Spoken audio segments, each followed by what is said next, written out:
नमस्कार, आदाब, सत श्री अकाल। मैं हूं देवेंद्र मिश्रा और आप देख रहे हैं धमतरी का सबसे पसंदीदा न्यूज़ चैनल डीएनए, जिसमें हम रोज़ लेकर आते हैं शहर से जुड़े और आप सबको प्रभावित करने वाले मुद्दे, करते हैं उनकी एनालिसिस और बताते हैं खबरों के पीछे छिपे सच्चाई को। गहराई से परख होती है हर उस घटना की जो खबरों की भीड़ में आम होकर गुम से हो जाती है। हम लेकर आते हैं परिचर्चा कार्यक्रम, मीडिया की चौपाल और वार्ड परिक्रमा, जिसमें शहर के प्रतिष्ठित लोग शहर की हित की बातें बेबाकी से रखते हैं। बहरहाल आज हम लेकर आए हैं अपने जिला ब्यूरो की ग्राउंड जीरो से रिपोर्ट। देखिए क्या है आज की ताज़ा तरीन घटना। शनिवार को धमतरी के दौरे पर रहे आदिवासी नेता नंद कुमार साय का कांग्रेसियों ने स्वागत किया। इसके बाद नंद कुमार साय ने मीडिया से भी चर्चा की। नंद कुमार साय अपनी स्पष्ट वादिता के लिए पहले ही जाने जाते हैं और इस बीच यूसीसी धर्मांतरण और सियासत से जुड़े कई सवालों पर उन्होंने खुलकर अपनी बात रखी। सबसे महत्वपूर्ण बयान उनका यूनिफॉर्म सिविल कोड यानी कि यूसीसी पर रहा। नंद कुमार साय ने भले भाजपा छोड़ दी है, लेकिन आज भी व्यक्तिगत रूप से यूनिफॉर्म सिविल कोड का समर्थन कर रहे हैं और यह बात उन्होंने कैमरे के सामने खुलकर कबूल की। उन्होंने कहा कि यूनिफॉर्म सिविल कोड से किसी वर्ग को नुकसान नहीं होगा और इसे सभी को समझने की जरूरत है। इसके बाद सवालों का जवाब देते हुए नंद कुमार साय ने कुछ और बड़ी बातें कही, जिसमें उन्होंने कहा कि भाजपा के अंदर अभी भी कई ऐसे नेता हैं जो परेशान हैं और आने वाले समय में वह पार्टी छोड़ सकते हैं। यह बयान छत्तीसगढ़ की राजनीति में हलचल मचाने वाली है कही जाती है, क्योंकि नंद कुमार साय जब अचानक भाजपा छोड़े थे तब काफी खलबली मची थी और ये हड़कंप सा मच गया था। सियासत में भाजपा के लिए चुनावी साल में यह बड़ा झटका माना जा सकता है और अगर इसी तर्ज पर और भी कई चेहरे भाजपा से निकल जाते हैं तो यह भी भारतीय जनता पार्टी के लिए विधानसभा चुनावी के ऐन वक्त पर बड़ा झटका ही साबित होंगे। देखना होगा नंद कुमार साय के बयान के क्या नतीजे निकलते हैं। ये लोग जो भी बात है वो कह रहे हैं, आपने और गंगूराम को खून क्यों नहीं पिलाया? और भी बहुत सारे लोग थे। हाँ, तो वो तो कुछ कहें, लेकिन मुझे लगता है कि समय और परिस्थितियां ऐसी बनी थी। मैंने सारा स्पष्टीकरण दिया है कि हम क्यों छोड़ दिए, हम क्यों शामिल हो गए, इसलिए उसको रिपीट करने की जरूरत नहीं है। लेकिन अमूमन ये देखने का है कि राजनीति में जब कोई बड़ा लीडर अपने दल को छोड़कर दूसरे दल में जाता है तो उसको तत्कालीन लाभ तो मिलता है, लेकिन भविष्य में अपने वजूद के लिए वो संघर्ष करता है। ऐसे कई उदाहरण हमने राजनीति में देखा है। नहीं होंगे, अलग अलग परिस्थितियां होंगी, अलग अलग बातें होंगी।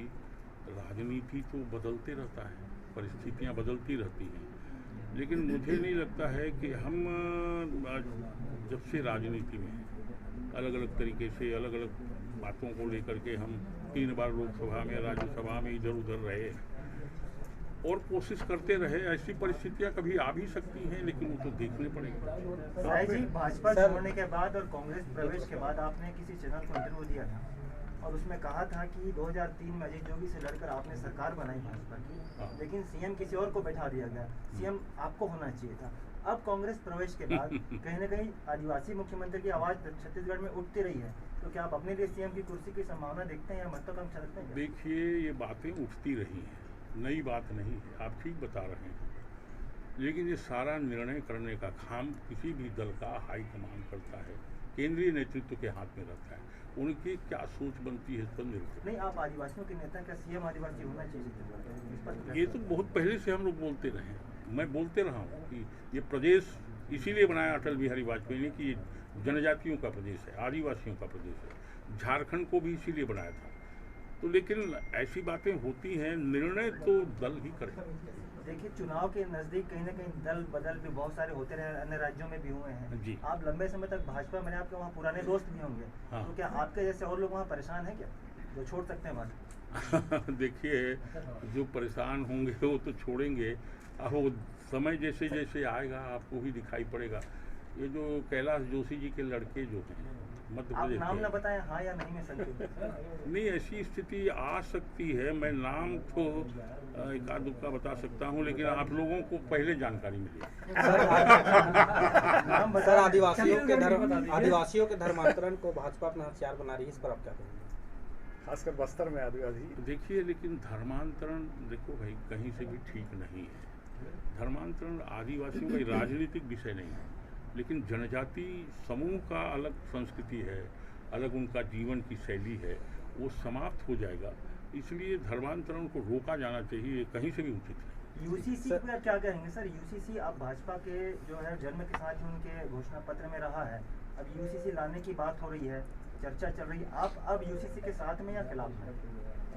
वही कॉमन सिविल कोड जो है वो बहुत पहले से विषय में रहा है, देश के कोई दल से भी ऊपर बातें होती रही। कॉमन सिविल कोड को सभी लोगों को समझने का मामला है। भाई एक सामान्य प्रकार के जो नीतियां हैं वो सभी के लिए समान रूप से हों, सबके लिए एक जैसे हों। अगर ये होता है तो मैं समझता हूँ कि इससे किसी को नुकसान तो नहीं होना चाहिए, लेकिन सबको समझना है। अलग अलग तरीके से वो क्या इसमें बात देखते हैं, समर्थन करते हैं। उन्होंने कहा वो जो इनको हैंडल कर रहे हैं वो भी बताए हैं कि इस पर सभी लोग अपना अभिमत दें। आप समर्थन करते हैं? मुझे लगता है कि इसके आने से सारी लोग सब समझें, मुझे लगता है कोई नुकसान किसी को नहीं। आदिवासी वर्ग से ज्यादा विरोध में स्वर उठ रहे हैं। आदिवासियों का मामला ऐसा है, उनको शायद सोचा जा रहा है कि उनकी जो संस्कृति है, उनकी जो परंपरागत नीतियां हैं, घर उनकी जो मूलभूत अलग अलग प्रकार की रूढ़ी परंपराएं हैं, उस पर प्रभाव पड़ेगा। लेकिन मुझे लगता है इस पर कोई प्रभाव नहीं पड़ना चाहिए। प्रधानमंत्री नेता इसके विरोध में है सर जी, कांग्रेस के बहुत सारे नेता इसके विरोध में नहीं होंगे। ये अलग अलग प्रकार के लोग, कोई पार्टी की इसमें नीति तय नहीं कर सकती। ये अलग अलग लोगों के अलग अलग विषय, अलग अलग सोच हो सकते हैं। क्योंकि 6-7 साल पहले राज्यसभा में आपका बयान था, राज्यसभा में आप बोले थे कि जातियां ही खत्म हो जानी चाहिए, सब एक बराबर होनी चाहिए, कोई बेस नहीं बनता कि जात के हिसाब से कोई बड़ा या छोटा हो। तो यूसीसी तो करीब करीब उसी तरह की चीज़ है। नहीं, वो अलग अलग समय में जो बातें रही होंगी, लेकिन मैं ऐसा इस समय समझ रहा हूँ कि सबके लिए कहा गया है कि आप अपना मत दें, क्या सोचते हैं, इसका क्या अर्थ होगा। ये इस पर एक मंथन चल रहा है, सबके अभिमत को कलेक्ट किया जा रहा है। इसलिए मेरा जो अपना मत है कि इससे कोई भी वर्ग, कोई भी संप्रदाय, कोई भी जो समाज है उसके लिए कोई नुकसान तो नहीं होना चाहिए, लेकिन विचार सबको करना क्या होता है। तो भाजपा जो है प्रधान तो ये था शहर में घटने वाली खबरों का सार। हम लेकर आते रहेंगे अलहदा तरीके से हर उस घटना को और एनालिसिस करते रहेंगे खबरों की। आप बने रहिए हमारे साथ डीएनए न्यूज़ पर। हमें उम्मीद है कि आपके विश्वास की कसौटी पर हम सदा खरा उतरेंगे। ये आपका अपना चैनल है। जय हिंद, जय छत्तीसगढ़, जय धमतरी।